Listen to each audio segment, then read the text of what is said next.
Перед тем, как приступить к повестке дня, члены районной избирательной комиссии огласили результаты выборов в органы местного самоуправления. Так было отмечено, что в сравнении с прошлыми выборами на этих явка избирателей была больше. В общем, она составила 44,5%. Из числа депутатов предыдущего созыва вновь переизбраны 11 депутатов.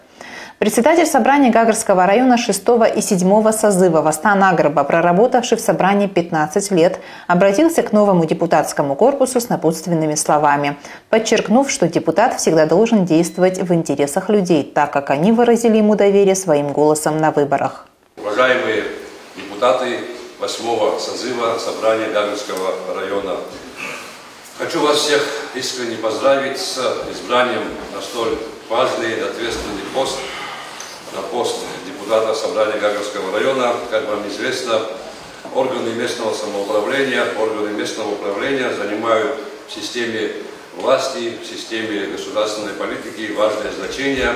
Не зря и недаром, когда формировалось наше государство, современное ханское государство, когда принималась Конституция нашей страны, в главе 6, отдельной главой в Конституции было записано местное самоуправление, которое гласит, что в нашей стране признается и осуществляется местное самоуправление.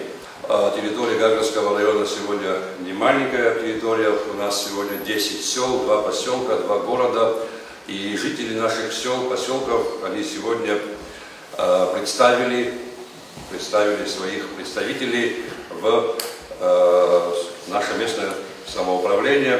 И главная задача депутатов собрания Гагарского района – это создать все необходимые благоприятные условия для того, чтобы наш район развивался, для того, чтобы жители нашего района чувствовали себя защищенными. Затем начался процесс выбора председателя собрания. Были выдвинуты кандидатуры Бориса Беня и Даута Ковия на эту должность. По итогам тайного голосования большинством голосов председателем был избран Борис Беня. В первую очередь хочу поблагодарить районную комиссию за проведение выборов, за проведение сегодняшнего мероприятия.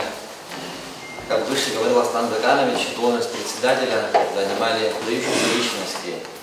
И понимая все это, что впереди большая ответственность, нужно быть ответственным, сильным и постараться быть таким же достойным, как и все они. Хочу поблагодарить каждого из вас за оказанное доверие. Могу сказать одно с уверенностью и прямо, что уровень районного Гагарского собрания мы будем стараться держать на высоком уровне. Самое главное, что мы работали совместно и сообща. И все, что бы мы ни делали, это принесло пользу нашему району и нашим гражданам.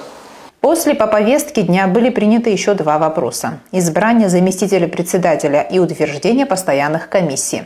Путем открытого голосования заместителем председателя был избран Батал Берзеня. Коллеги, благодарю всех за доверие. Я надеюсь и постараюсь приложить максимум своих знаний, усилий для совместной работы на благо наших избирателей, нашего района. Надеюсь на дальнейшее сотрудничество. Всем спасибо большое, поздравляю всех с первым заседанием. Третьим вопросом были утверждены 8 постоянно действующих комиссий. Их составы будут сформированы позже. По завершении работы первого заседания собрания Гагарского района Астану Агрба в знак уважения и почета вручили посох. Крепкого здоровья, успехов, как символ мудрости, маленький президент